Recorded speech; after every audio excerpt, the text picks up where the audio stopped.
സ്വാഗതം. എൻ്റെ പേര് ജോയൽ. ഞാനിപ്പോൾ ഡിഗ്രി സെക്കൻഡ് ഇയർ ആണ്. ഇത് കഴിഞ്ഞ വർഷം നടന്ന ഒരു സംഭവമാണ്. എൻ്റെ വീട് പാല എന്ന സ്ഥലത്താണ്. എൻ്റെ വീട്ടിൽ പപ്പയും അമ്മയും മാത്രമാണുള്ളത്. അവർ രണ്ടുപേരും സ്കൂളിൽ ടീച്ചർമാരാണ്. അമ്മ വേറെ നാട്ടിലെയാണ്. അമ്മയ്ക്ക് ഒരു ചേട്ടനാണുള്ളത്. അച്ഛൻ്റെ വീട്ടിലെ കസിൻസ് എല്ലാവരും എന്നെക്കാട്ടിലും മുതിർന്നവർ ആയതുകൊണ്ട് ഞാൻ എല്ലാ വർഷവും അമ്മയുടെ വീട്ടിൽ പോകും. ചെറുപ്പത്തിൽ അങ്കിൾ വന്ന് കൊണ്ടുപോകും. സ്കൂൾ തുറക്കാറാകുമ്പോൾ പപ്പയും അമ്മയും വന്ന് തിരിച്ചു കൊണ്ടുപോകാറാണ് പതിവ്. കഴിഞ്ഞ വർഷം +2 പരീക്ഷ കഴിഞ്ഞ ദിവസം തന്നെ ഞാൻ ട്രെയിനിന് അമ്മയുടെ വീട്ടിലേക്ക് പോയി. അമ്മ വീട്ടിൽ കസിൻസ് കഴിഞ്ഞാൽ ഞാൻ ഏറ്റവും കമ്പനി അമ്മയുടെ കസിനായ സാബു അങ്കിളായിട്ടാണ്. നല്ല വോളിബോൾ കളിക്കാരനായ അങ്കിളാണ് എന്നെ വോളിബോൾ പഠിപ്പിച്ചത്. അപ്പൻ പാരമ്പര്യത്തിൽ എനിക്ക് 10 നല്ല പൊക്കമുണ്ടായിരുന്നു. ഞാൻ 4ൽ പഠിക്കുമ്പോഴാണ് അങ്കിളിൻ്റെ കല്യാണം. നല്ല സുന്ദരിയായ ആൻറ്റി, പേര് ആനി. ഇപ്പോൾ ആൻറ്റിയെ കാണാൻ ഹിന്ദി വെബ് സീരീസ് നായിക ജോണിറ്റ ഡിക്രൂസിനെ പോലെയായിരുന്നു. കല്യാണം കഴിഞ്ഞ കാലം മുതൽ കസിൻസ് വിളിക്കുന്നത് കേട്ട് ആനി ആൻറ്റിയെ കുഞ്ഞ എന്നാണ് ഞാനും വിളിക്കുന്നത്. ആലോചന വഴി വന്നതാണെങ്കിലും അങ്കിളിൻ്റെ നിർബന്ധത്തിനാണ് ഈ കല്യാണം നടന്നത്. വേറെ വിഭാഗമായിരുന്ന ജോലിയില്ലാതിരുന്ന കുഞ്ഞയെ എല്ലാവരും മാറ്റി നിർത്തിയിരുന്നു. പക്ഷേ വന്ന കാലം മുതൽ ഞാനും ആനിക്കുഞ്ഞയും കട്ട ചങ്കുകളായിരുന്നു. അമ്മയ്ക്കും ഭയങ്കര ഇഷ്ടമായിരുന്നു ആനിക്കുഞ്ഞമ്മയെ. ചെറുപ്പം മുതൽ ഞാൻ സാബു അങ്കിളിൻ്റെ വീട്ടിലായിരുന്നു കൂടുതൽ സമയവും. അമ്മയുടെ നേരെ നാത്തൂനായ ഗ്രേസി ആൻറ്റിയും അമ്മയും നല്ല രസത്തിലല്ലായിരുന്നു. കല്യാണം നടന്ന കാലത്ത് നഴ്സായ ആൻറ്റിക്ക് അതിൻ്റെ ഭയങ്കര ജാടയായിരുന്നു. സ്വന്തക്കാരും ബന്ധുക്കാരും വരുന്നത് ഇഷ്ടമല്ല. അവരുടെ മകൾ അനുചേച്ചിയും അതേ സ്വഭാവമാണ്. അതുകൊണ്ട് തന്നെ ഒരു കൊല്ലം ആവുന്നതിന് മുമ്പ് പിണങ്ങി വീട്ടിൽ നിൽപ്പുണ്ട്. കല്യാണം കഴിഞ്ഞ് 9 വർഷമായിട്ടും ആനിക്കുഞ്ഞയ്ക്ക് മക്കളില്ല. ആരുടെ കുഴപ്പമാണെന്നറിയില്ല. അങ്കിൾ കഴിഞ്ഞ 6 വർഷമായി ഗൾഫിലാണ്. വർഷത്തിലൊരിക്കലാണ് വരവ്. അമ്മച്ചിക്ക് വയ്യാത്തത് കൊണ്ട് ആനിക്കുഞ്ഞമ്മയെ കൊണ്ടുപോയില്ല. അങ്കിളിൻ്റെ അപ്പൻ ചെറുപ്പത്തിലേ മരിച്ചതാണ്. 2 പെങ്ങന്മാരെ കെട്ടിച്ച് സാബു അങ്കിളിൻ്റെ കഷ്ടപ്പാടിലാണ്. അങ്ങനെ കഴിഞ്ഞ വർഷം ഞാൻ അമ്മ വീട്ടിൽ പോയി. 10 കഴിഞ്ഞപ്പോൾ ഞാൻ എല്ലാ കാര്യങ്ങളും പഠിച്ചിരുന്നു. കൂടെ പഠിക്കുന്ന പെൺപിള്ളേരേക്കാൾ കുറച്ച് പ്രായമുള്ള ആൻറ്റിമാരായിരുന്നു എനിക്കിഷ്ടം. ഇംഗ്ലീഷ് പഠിപ്പിച്ച സ്മിതി ടീച്ചർ, +2 കെമിസ്ട്രി പഠിപ്പിച്ച ദീപ ടീച്ചർ ഒക്കെയായിരുന്നു എൻ്റെ ഏറ്റവും നല്ല റാണിമാർ. അങ്ങനെ 12 കഴിഞ്ഞപ്പോൾ മുതൽ ഞാൻ ജിമ്മിൽ പോയി തുടങ്ങി. ആൻറ്റിയുടെ അത്രയും പൊക്കമായപ്പോൾ ഞങ്ങൾ തമ്മിൽ കൂടുതൽ അടുത്തു. കുഞ്ഞനിയൻ എന്ന നിലയിൽ നിന്നും ഒരു കൂട്ടുകാരെ പോലെയായി. സങ്കടങ്ങളും സന്തോഷങ്ങളും പറയുന്ന ഒരു ബെസ്റ്റ് ഫ്രണ്ടായി. ഇത്രയും കാലമായി ഗ്രേസ് ആൻറ്റിയും മറ്റ് നാത്തൂന്മാരും അകറ്റി നിർത്തുന്ന സങ്കടവും കുഞ്ഞുങ്ങളില്ലാത്തത് കൊണ്ട് അമ്മച്ചി ഇടയ്ക്ക് പറഞ്ഞ് കുത്തുന്ന കാര്യവുമെല്ലാം പറയും. സാധനം വാങ്ങാനും ആൻറ്റിയുടെ വീട്ടിൽ പോകുവാണ് എന്നും പറഞ്ഞ് കറങ്ങാനും സിനിമയ്ക്കുമെല്ലാം പോകും. ലൈസൻസ് ഇല്ലെങ്കിലും ഇതുവരെ പോലീസ് പിടിച്ചിട്ടില്ല. പിന്നെ ഒരു കാര്യമുള്ളത്, പണിയെടുക്കുമ്പോൾ ആനിക്കുഞ്ഞമ്മ എപ്പോഴും നൈറ്റിയാണ് ഇടാറുള്ളത്. വീട്ടിൽ അമ്മച്ചിക്കാണെങ്കിൽ ഷുഗറും പ്രഷറും ആയതുകൊണ്ട് എപ്പോഴും ഉറക്കമാണ്. അതുകൊണ്ട് അമ്മച്ചി വരുമ്പോൾ കുഞ്ഞാൻ നല്ല ഡ്രസ്സിലായിരിക്കും ഉണ്ടാവുക. അങ്ങനെ കഴിഞ്ഞ അവധിക്ക് പോയപ്പോൾ ലൈസൻസൊക്കെ എടുത്താണ് പോയത്.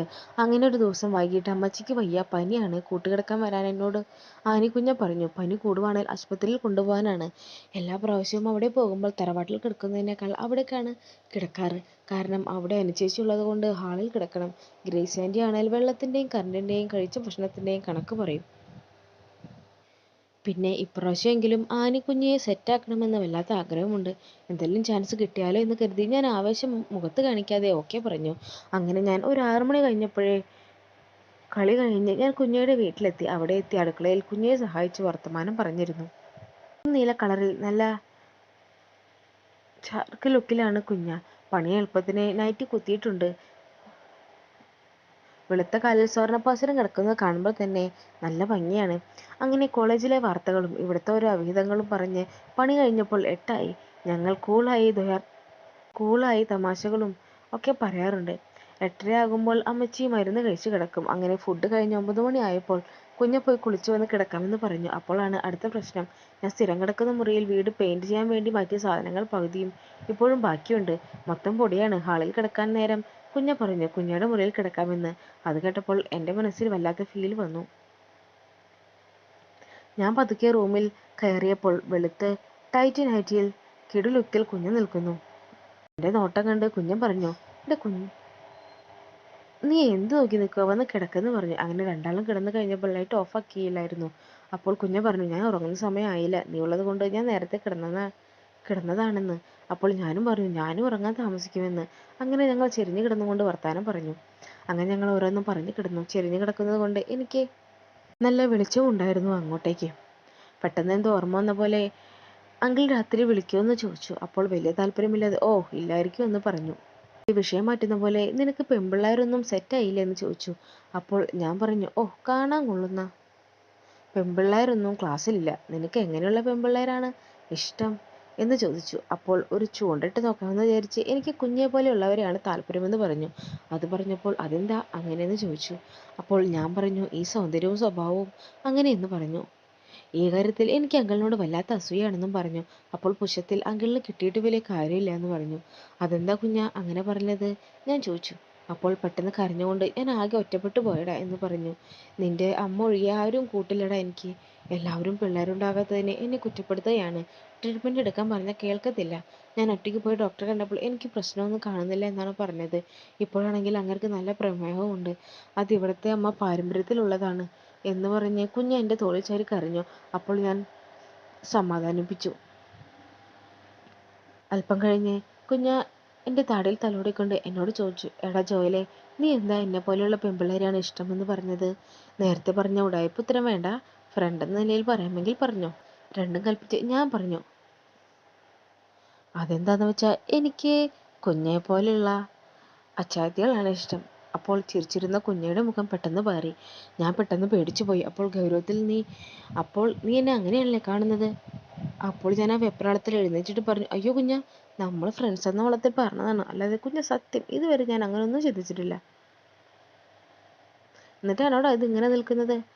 അപ്പോഴാണ് ഞാൻ അക്കിടി മനസ്സിലായത്. ഞാനാണെങ്കിൽ ഒറ്റയ്ക്ക് കിടക്കുമ്പോൾ ട്രാക്ക് പാൻസ് ഇട്ട് കിടന്ന ശീലത്തിൽ ഞാനത് ശ്രദ്ധിച്ചതുമില്ല. എന്തായാലും പിടിച്ചു നോക്കാം എന്ന് കരുതി ഞാൻ കിടക്കാൻ നേരമൊന്നും ഇടാറില്ല. കുഞ്ഞിയുടെ കൂടെയാണെന്ന് അറിയാത്തത് കൊണ്ട് പെട്ടെന്ന് അതാ അങ്ങനെ ഉണ്ടായത്. വെപ്രാളത്തിൽ പറഞ്ഞ് കുഞ്ഞിനെ നോക്കുമ്പോൾ അതേ ഗൗരവത്തിൽ വിശ്വസിക്കാത്ത മട്ടിൽ എന്നെ തന്നെ നോക്കുന്നതാണ് കണ്ടത്.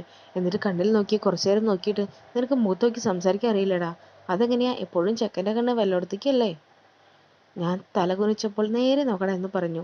അപ്പോൾ കുഞ്ഞ എൻ്റെ കൈ പിടിച്ച് ബെഡിലിരുത്തി കണ്ണിൽ നോക്കി ചോദിച്ചു, നീ നോക്കുന്നതൊക്കെ ഞാൻ കാണാറുണ്ട്, നീ നോക്കാറില്ലടാ? അപ്പോൾ ചെറിയ ചിരി മുഖത്ത് വന്നത് കണ്ട് എനിക്ക് മനസ്സിലായി ഇത് വളഞ്ഞു തുടങ്ങിയെന്ന്. അപ്പോൾ ഞാനും ഇറങ്ങാൻ തീരുമാനിച്ചു. സോറി കുഞ്ഞ, ഇനി നോക്കില്ല. കുഞ്ഞയും നോട്ടത്തിൻ്റെ കാര്യത്തിൽ മോശമൊന്നുമില്ല, ഞാനും കാണാറൊക്കെ ഉണ്ട്. ഒന്ന് പോടച്ചക്ക, വെറുതെ കളിയാക്കാതെ. എനിക്കുണ്ടാവില്ല ആഗ്രഹങ്ങളൊക്കെ, ഞാനൊരു പെണ്ണല്ലേ. അപ്പോൾ അങ്കിളില്ലേ ഇവിടെ? അങ്കിൾ ഉള്ളതും ഇല്ലാത്തതൊക്കെ കണക്കാ. അങ്കിളിന് എപ്പോഴും ക്ഷീണമാണ്. ലിയോന് വന്നാൽ ഉറക്കവും കറക്കവുമാണ്. പിള്ളേരില്ലാത്ത നിരാശ വേറെ. എനിക്കാണെങ്കിൽ കഴിച്ചിട്ട് പറ്റുന്നുമില്ല. അപ്പോൾ പിന്നെ ഞാൻ നോക്കാണ്ടിരിക്കോ? എടാ ജോയിലേ, നീ വരുമ്പോൾ എനിക്ക് ഭയങ്കര ആശ്വാസമാണെടാ. എനിക്ക് നിന്റെ സംസാരം കാണുമ്പോൾ പഴയ ഇച്ചായനെ ഓർമ്മ വരും. നിന്റെ നോട്ടവും മസിലും കാണുമ്പോൾ വല്ലാണ്ട് പഴയ പഴയ കാര്യങ്ങൾ എനിക്ക് ഓർമ്മ വരാറുണ്ട്. ഒരുപാട് സന്തോഷം ഉണ്ടാവാറുണ്ട്. അങ്ങേരാണെങ്കിൽ ആഴ്ചയിൽ ഒരിക്കൽ ഫോർമാലിറ്റിക്കാണ് ഒന്നോ രണ്ടോ തവണ വിളിക്കുന്നത് തന്നെ. പക്ഷെ നീ എന്നെ വർത്താനെന്ന് വിചാരിച്ച് ഞാൻ എല്ലാം ഒതുക്കും. അപ്പോൾ ഞാൻ ധൈര്യത്തിൽ 2 തോളിലും പിടിച്ചു കുഞ്ഞിനെ സമാധാനിപ്പിച്ചുകൊണ്ട് പറഞ്ഞു, കുഞ്ഞിക്ക് എന്ത് വേണമെങ്കിലും എന്നോട് പറയാലോ, എന്താഗ്രഹവും ഞാൻ സാധിച്ചു തരില്ലേ? എന്നെ എന്നോട്ട് കാണാൻ തുടങ്ങിയതാണ്, എന്നിട്ട് കുഞ്ഞിക്ക് എന്നെ മനസ്സിലായില്ലേ? അങ്കിളിനെ ഓർത്തും പേടി കൊണ്ടുമാണ് ഞാൻ പിന്നെ ഒന്നും പറയാതിരുന്നത്. അങ്ങനെ ആ രാത്രി എന്നോട് കുഞ്ഞയുടെ ആഗ്രഹങ്ങളെല്ലാം പറഞ്ഞു തീർത്തു. ഞാൻ എന്നെക്കൊണ്ട് പറ്റാവുന്ന പോലെ എല്ലാം കുഞ്ഞിക്ക് സാധിച്ചു കൊടുക്കാൻ തന്നെ തീരുമാനിച്ചു. പിന്നെ എപ്പോഴോ ആണ് ഉറങ്ങിയത്. പിറ്റേന്ന് രാവിലെ 6:30-ക്ക് കുഞ്ഞ് വന്ന് വിളിച്ച് എഴുന്നേൽപ്പിക്കുമ്പോഴാണ് ഞാൻ എഴുന്നേൽക്കുന്നത്. എടാ നീ പോയി സെറ്റിയിൽ കിടന്നു, അമ്മ കാണണ്ട എന്നും പറഞ്ഞുകൊണ്ട് ഞാൻ പോയി സെറ്റിയിൽ കിടന്നു. പിന്നെ അങ്ങോട്ട് ഞങ്ങൾക്ക് ആഘോഷങ്ങളുടെ രാവുകളായിരുന്നു. അപ്പോൾ ഇന്നത്തെ നമ്മുടെ ഈ മോട്ടിവേഷണൽ സ്റ്റോറി നിങ്ങൾക്ക് എല്ലാവർക്കും ഒത്തിരി ഇഷ്ടപ്പെടുമെന്ന് ഞാൻ കരുതുന്നു. ഇഷ്ടപ്പെടുവാണെങ്കിൽ ലൈക്ക് ചെയ്യാനും ഷെയർ ചെയ്യാനും സബ്സ്ക്രൈബ് ചെയ്യാനും നിങ്ങൾ മറന്നുപോയില്ലല്ലോ. അപ്പോൾ ഇതിലെ നല്ല കഥകളുമായി നിങ്ങൾക്ക് മുന്നിലേക്ക് ഞാൻ ഇനിയും വരുന്നതായിരിക്കും. അതുവരേക്കും ബൈ ബൈ ഫ്രണ്ട്സ്.